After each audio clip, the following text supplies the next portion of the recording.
Pemirsa, Pengadilan Tata Usaha Negara Jakarta menolak seluruh permohonan keberatan yang diajukan oleh Universitas Gadjah Mada terkait keterbukaan informasi ijazah mantan Presiden Joko Widodo. Putusan ini menguatkan penetapan Komisi Informasi Publik yang mewajibkan UGM membuka dokumen akademik Jokowi kepada publik. Selain menolak banding UGM, Majelis Hakim juga membebankan biaya perkara sebesar Rp648.500 kepada pihak UGM. Dalam pertimbangan hukumnya, Majelis Hakim PT UN Jakarta menegaskan hak masyarakat untuk mengetahui riwayat pendidikan pejabat negara mengalahkan klaim kerahasiaan data pribadi. Hakim menolak dalih UGM yang mempermasalahkan batas waktu permohonan informasi serta alasan perlindungan data pribadi. UGM kini wajib menyerahkan dan membuka seluruh dokumen akademik Joko Widodo kepada publik.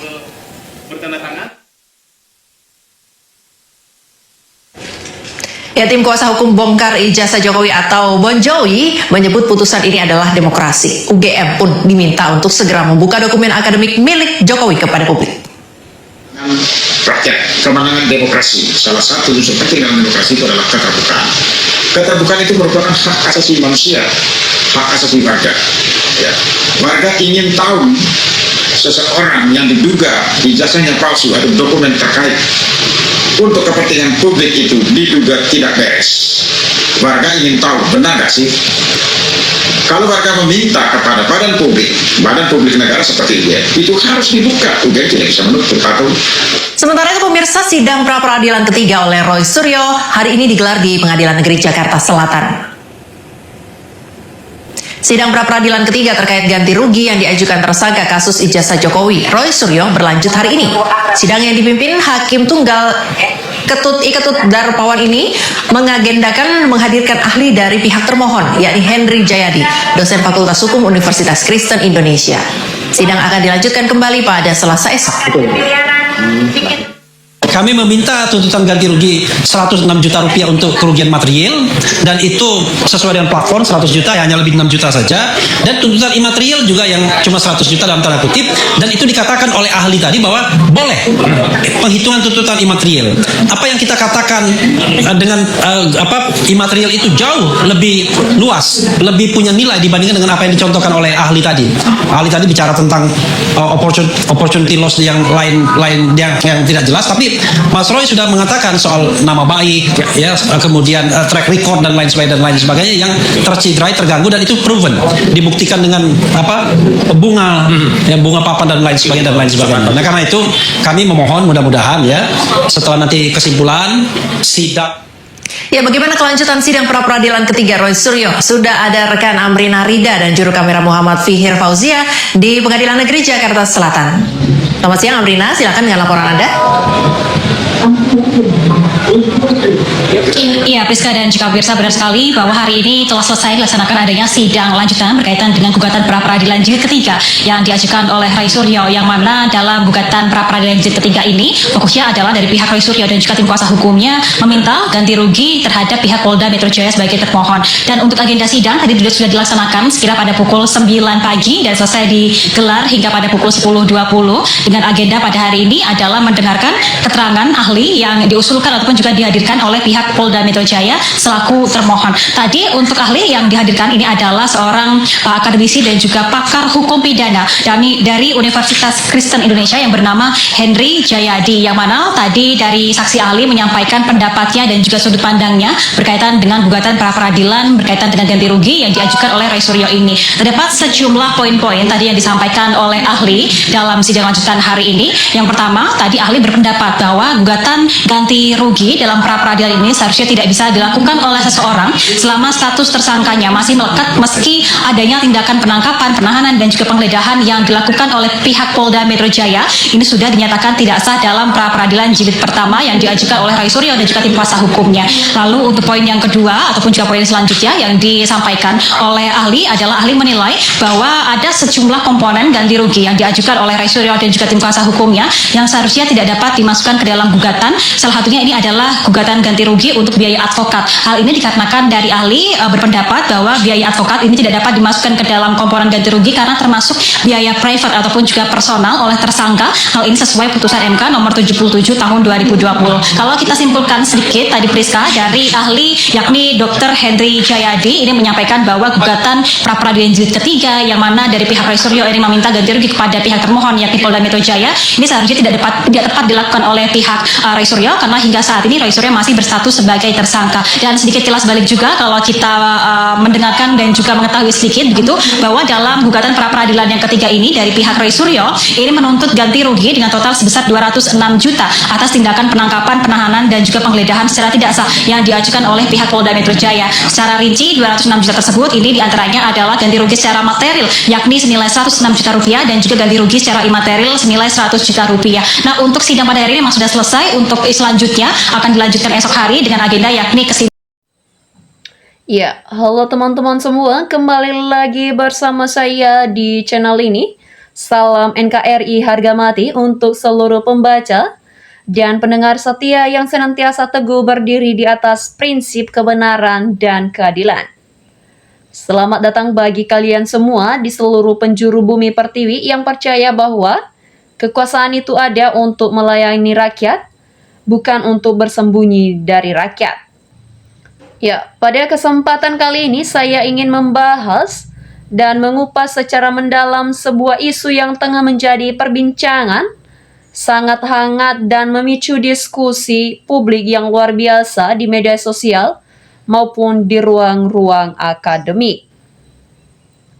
Isu ini berkaitan dengan keabsahan dokumen ijazah milik Presiden Joko Widodo yang dianalisis secara saintifik oleh Dr. Rismond Hasiholan Sianipar dalam bukunya yang berjudul Jokowi is Whiter Paper, serta ulasan ilmiah mendalam dari seorang pakar kecerdasan buatan atau AI yang memberikan pandangan akademisnya terkait analisis tersebut.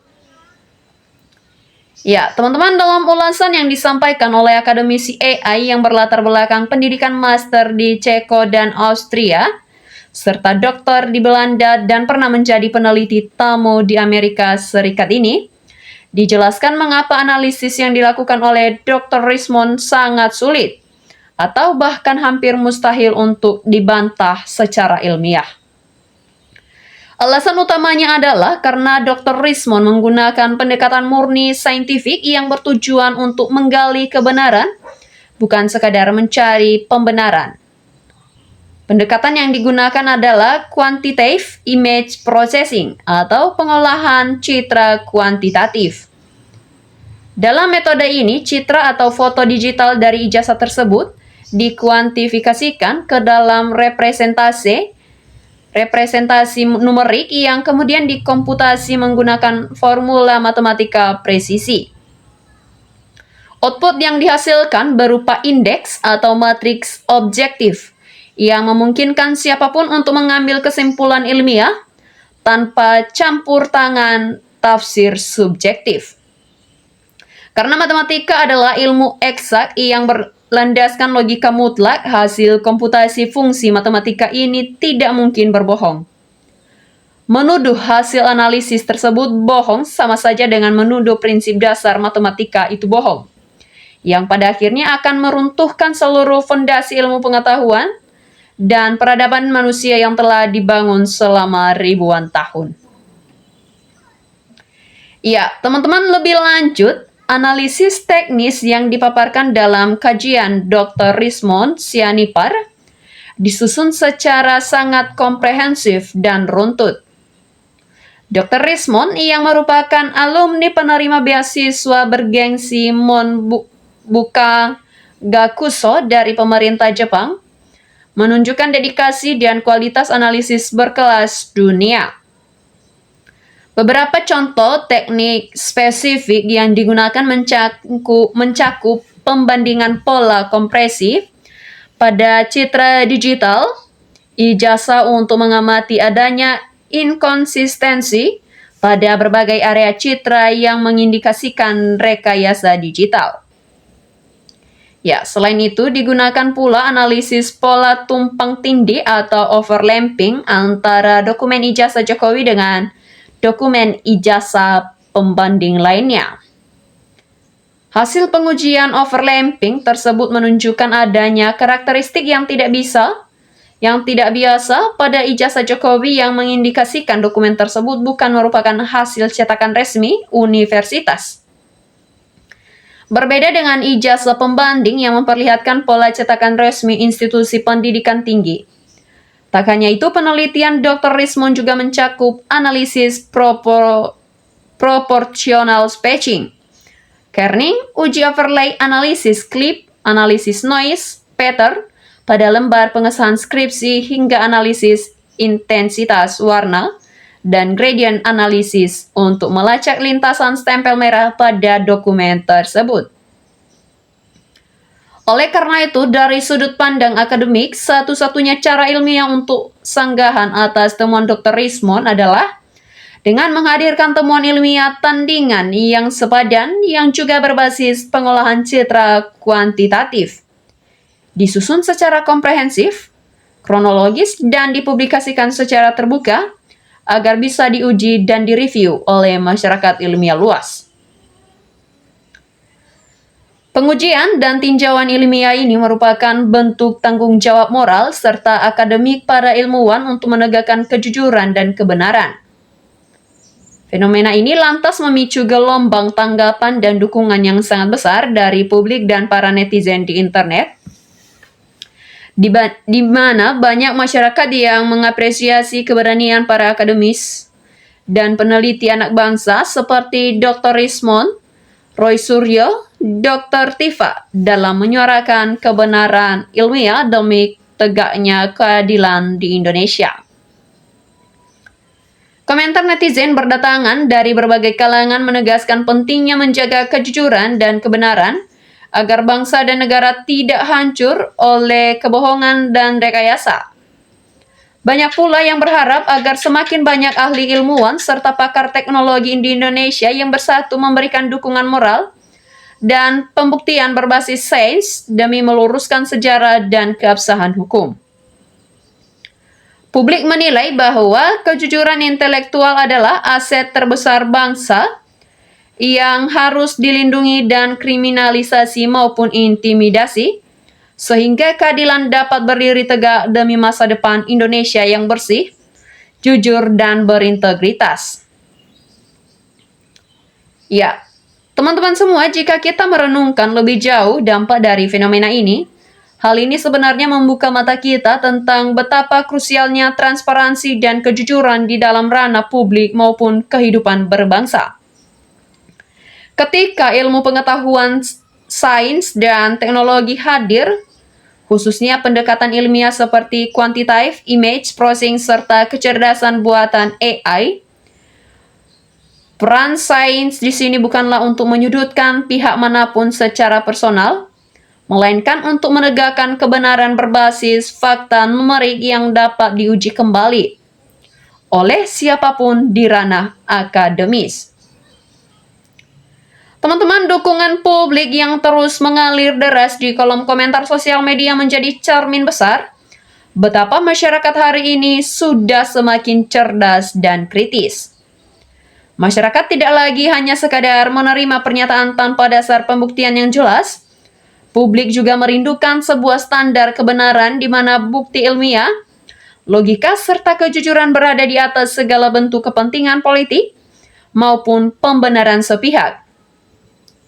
Ketika para ahli akademisi dan peneliti berani tampil menyuarakan argumentasi berbasis data rasional, hal tersebut memberikan secercah harapan bagi penegakan hukum dan keadilan di tanah air. Ya, teman-teman, kini tantangan besar berada di pundak para pemangku kepentingan dan institusi terkait.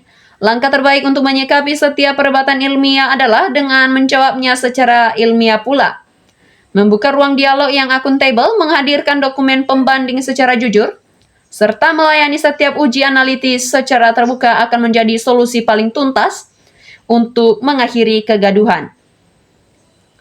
Ya, terima kasih telah menyimak ulasan mendalam ini. Mari kita terus mengawal setiap proses penegakan kebenaran dengan iklim yang kondusif, kritis, dan beretika. Sampai jumpa di pembahasan-pembahasan berikutnya. Salam NKRI, harga mati.